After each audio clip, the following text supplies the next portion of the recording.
ইরানের ৩৭ বছরের সর্বোচ্চ ধর্মীয় নেতা আয়াতুল্লাহ খামেনির জানাজা আজ থেকে পরপর ৭ দিন হচ্ছে। এই ৭ দিনে ১০০টি দেশের মানুষ অংশগ্রহণ করছে, আর প্রায় ৩.৫ কোটি মানুষ এই জানাজায় সরাসরি অংশগ্রহণ করছে, যেটা দেখে আমেরিকা যুক্তরাষ্ট্র ইসরায়েলের চোখ মাথায় উঠে গেছে। আর বলে রাখি, এই জানাজায় আক্রমণের সম্ভাবনা বেশি রয়েছে আমেরিকা যুক্তরাষ্ট্রের, কেননা আমেরিকার এক সাংবাদিক ল্যারি জনেস তিনি জানিয়েছেন যে পত্রিকায় লিখেছেন যে এটা হচ্ছে মার্কিনের কাছে সুবর্ণ সুযোগ এই জানাজা আক্রমণ করে ইরানকে উচিত শিক্ষা দেওয়া।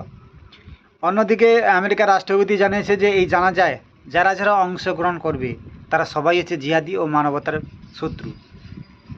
এই কারণে একটা আক্রমণের আশঙ্কা থাকে। আর ইরানের পক্ষ থেকে আয়াতুল্লাহ খামেনি জানাজাতে তার নিজের ছেলে মুজতবা আলী খামেনিকে আর পাঠাচ্ছে না, কারণ এতে তার মৃত্যুর ভয় অনেক রয়েছে।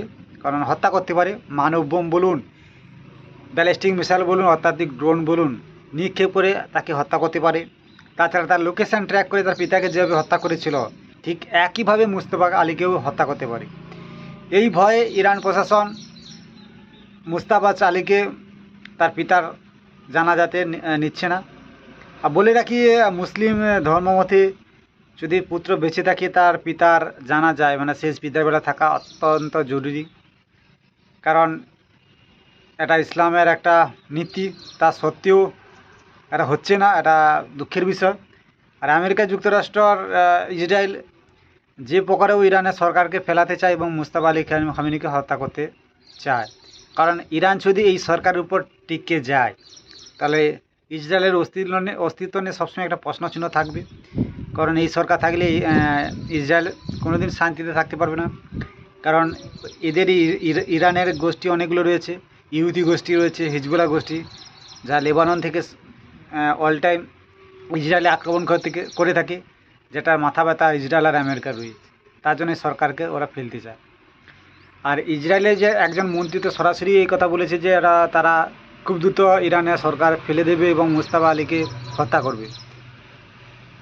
আর রিসেন্টলি যে কোরিতে একটা বৈঠকে গেল আমেরিকা যুক্তরাষ্ট্র আর ইরানের মধ্যে, আমেরিকার যে বড় নিউ ইয়র্ক টাইমস একটা সাংবাদিক চ্যানেল, তারা দাবি করেছে যে যদি আমেরিকার রাষ্ট্রপতি ট্রাম্প ইসরায়েলকে না থামাতো তাহলে ইসরায়েল গোপনে তাদের যে স্পিকার আর হচ্ছে যে উপরাষ্ট্রপতি তাকে হত্যা করে দিত।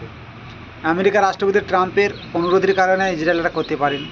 বুঝতে পারছেন, ইসরায়েল কোনো না কোনোভাবেই ইরানকে ধ্বংস করতে চায় এবং তার সরকারকে ফেলে দিতে চায়। দুঃখের বিষয় এটা হয়নি এখনও তৈরি। আর এই জানাজা নিয়ে একটা বড় টেনশানে রয়েছে পুরো বিশ্বের মুসলিম সমাজ, কারণ সর্বোচ্চ ধর্মীয় নেতা যেহেতু জানাজা হচ্ছে পরপর 7 দিন হবে, আমেরিকার ইসরায়েল যেন আক্রমণ করে দেয়। আর আমি চাইবো আমেরিকার ইসরায়েল যেন না আক্রমণ করেন, কারণ কারো শেষ বিদায় চলছে, শেষ মানুষের অনেক আবেগ রয়েছে। 100টি দেশে মুসলিম ভাইরা আসছে, তাদের একটা ইমোশন রয়েছে। এক্ষেত্রে যদি আক্রমণ করে থাকে তাহলে আমেরিকা আর ইসরায়েল বিদ্বেষী পুরো পৃথিবীতে ছড়িয়ে পড়বে। তো মনে হচ্ছে না আক্রমণ করবে ইসরায়েল আমেরিকা।